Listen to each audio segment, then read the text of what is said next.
Assalamualaikum warahmatullahi wabarakatuh. Perkenalkan, nama saya Samsuardi. Saya berasal dari daerah Darul Mustafa Al-Waliyah. Motivasi saya untuk mengasah mental dan mencari pengalaman, dan yang terpenting untuk membeli hinaan orang-orang yang telah menghina orang tua saya.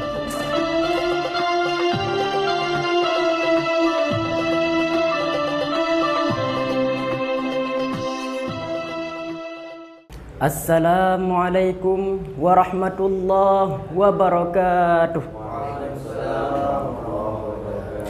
Alhamdulillah.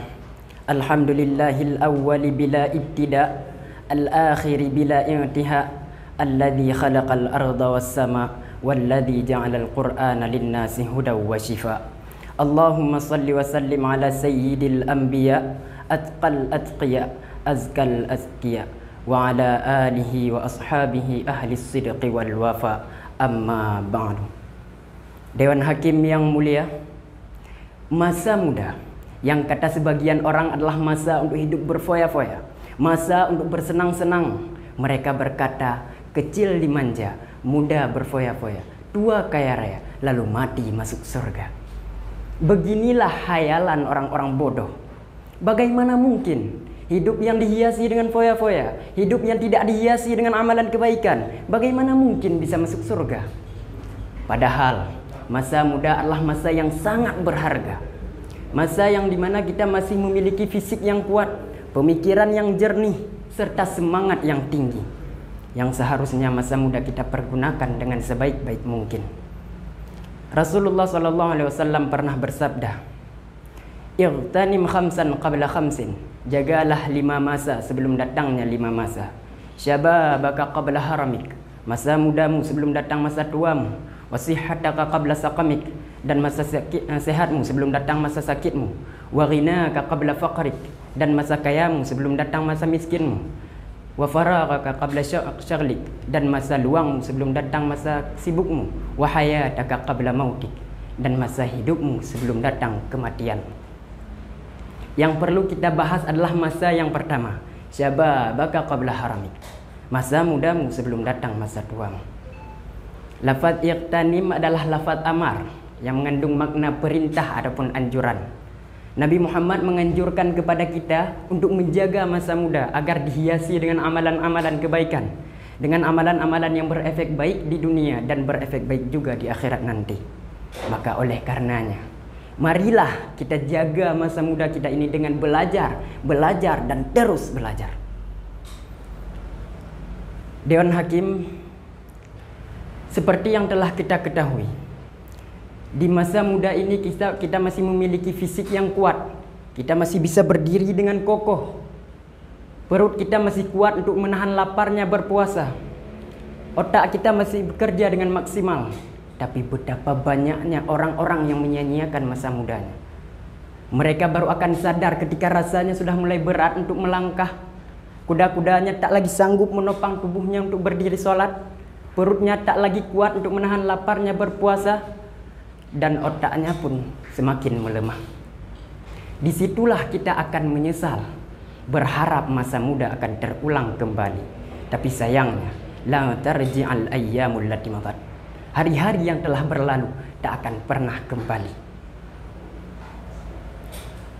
Dewan Hakim, sahabat da'i yang dimuliakan Allah, di dalam Al-Quran Allah berfirman, surah At-Tin ayat 4, 5 dan 6.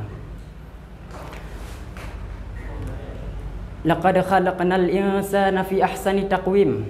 Sesungguhnya kami telah menciptakan manusia dalam bentuk yang sebaik-baiknya. Kami ciptakan manusia dengan sebaik-baiknya sebagaimana di masa muda, yaitu masa yang kuat dan penuh semangat untuk beramal. Tsumma radadnahu asfala safilin. Kemudian kami kembalikan manusia itu ke tempat yang serendah-rendahnya. Manusia akan dikembalikan ke masa tua renta, yaitu masa yang lemah dan tak lagi bersemangat untuk beramal, setelah sebelumnya berada di masa yang penuh dengan semangat. Setelah seseorang melewati masa kecil, yaitu masa yang penuh dengan yaitu masa yang tak bersemangat untuk beramal, tiba di masa muda, yaitu masa yang penuh dengan semangat, lalu manusia akan dikembalikan lagi ke masa yang tak lagi bersemangat, yaitu masa tua. illal ladzina amanu wa 'amilus solihati falahum ajrun ghairu mamnun. Kecuali orang-orang yang beriman dan orang-orang yang mengerjakan amalan-amalan soleh, maka bagi mereka pahala yang tiada putus-putusnya. Orang-orang yang beriman ketika mudanya, yang pada saat kondisinya fit, penuh semangat untuk beramal, maka ketika tuanya nanti, yang pada saat kondisinya lemah dan tak lagi bersemangat untuk beramal, Allah catatkan untuknya pahala sebagaimana pahala amal yang dia kerjakan ketika mudanya dulu. Inilah yang dimaksud dalam firman Allah, falahum ajrun ghairu mamnun.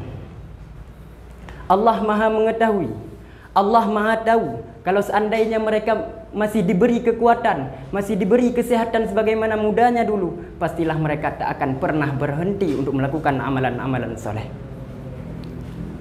Dewan Hakim, maka dari itu bisa kita simpulkan bahwa dari beberapa fase dalam kehidupan ini, hanya di usia mudalah kita masih memiliki semua yang serba ekstra. Kita masih memiliki kekuatan yang ekstra, semangat yang ekstra, kesehatan yang ekstra, dan kinerja otak pun juga ekstra. Maka jangan pernah kita sia-siakan masa muda kita ini. Marilah kita hiasi masa muda kita. Kita nikmati masa muda kita dengan belajar, dengan perjuangan kita, dengan kerja keras kita, dan dengan ibadah kepada Allah Subhanahu wa Ta'ala. Dewan Hakim sang pemangku amanah mulia, inilah yang dapat saya sampaikan. Apabila ada kesalahan ataupun kesilapan, saya mohon maaf dengan penuh harapan. Saya akhiri, wassalamualaikum warahmatullahi wabarakatuh.